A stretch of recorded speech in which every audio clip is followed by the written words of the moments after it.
You've probably heard of it, you've seen it online, you've seen all the videos. This is the Tamron 17-28mm f2.8 for Sony. I've had it for a few days now. I've used it on a few shoots. Not long enough for a review, but long enough just to tell you my initial thoughts on it. I'm not going to go into sort of comparisons to other lenses or sharpness tests. All I care about is it good for video, and am I going to use it? Is it suitable for its purpose, really? And so I'm going to show you some sort of tests that I've done. I'm in the New Forest now doing some shots. I'm also going to show you some real world footage from actual shoots that I've done.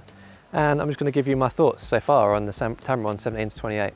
So this is a quick vlogging test with the Tamron 17-28. On the A7 III right now, focus setting set to wide. And really this is kind of the perfect vlogging lens if you've got a full frame Sony camera, just because it's wide enough to get you in. You don't have to hold your hand right out here. You can get a bit of the background in as well. And it's really not too heavy. You can carry it with one hand for quite a while. I've got it balanced now on the Weeble Lab, which I know struggles with the 16-35 G Master, but handles the Tamron 17-28 pretty well. The first thing you notice about the build of the 17-28 is actually very similar to the 28-75. To the untrained eye, they could look like the same lens. The main difference to me is that when you sort of zoom, the size of the lens doesn't change. People have said it makes it easier to balance on a gimbal because you can balance it at any millimeter and it won't change the balance. But actually I've found this not to be true. If you balance it at 28 and then move it to 17, it will set off the balance. There's obviously things moving inside that are to do with that, and it doesn't make a difference to me in particular. I'm still balance it somewhere in the middle on my Weeble Lab. So I recently made a video on why I want this lens over the 16-35 f4, which I've already got.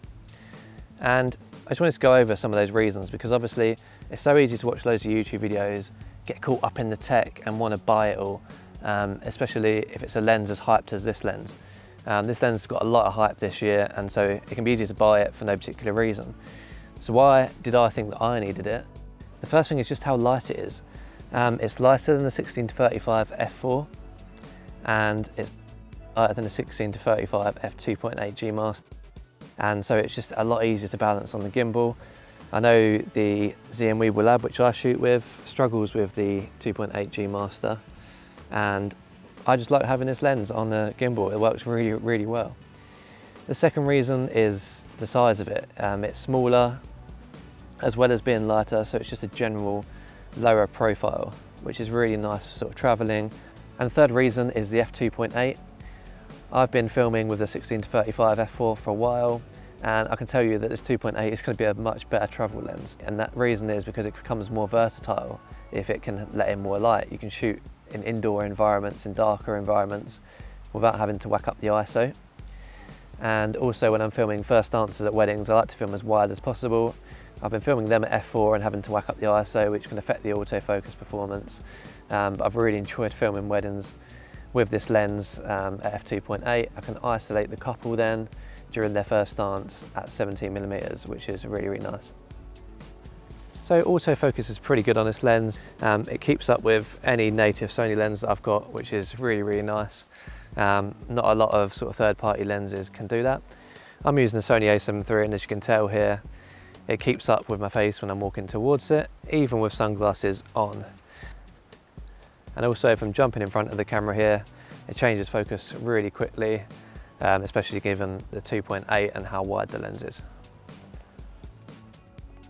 So I'm just going to show you some footage that I've shot out and about recently of this lens. I've done a couple of corporate shoots, a couple of weddings, and I just want to show you some real world footage, as well as some footage that I shot around Southampton.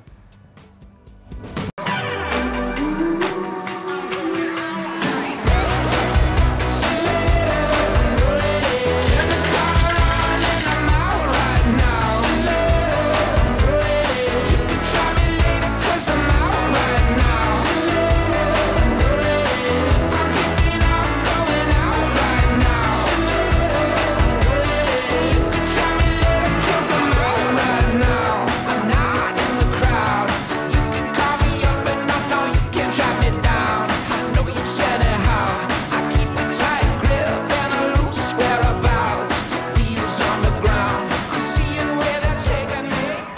One thing this lens does lack is stabilization.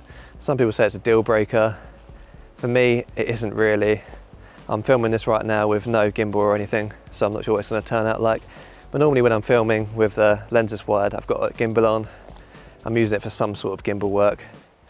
And because the lens is so wide, you can't really tell. Small shakes are kind of not really noticeable with a wide lens. So for me, not it hasn't got the stabilization. I might change my mind after a while of using it, but only time will tell. So my verdict's on the 17-28. I'm going to go out there and say it. It's one of my favourite lenses for the Sony E-mount cameras.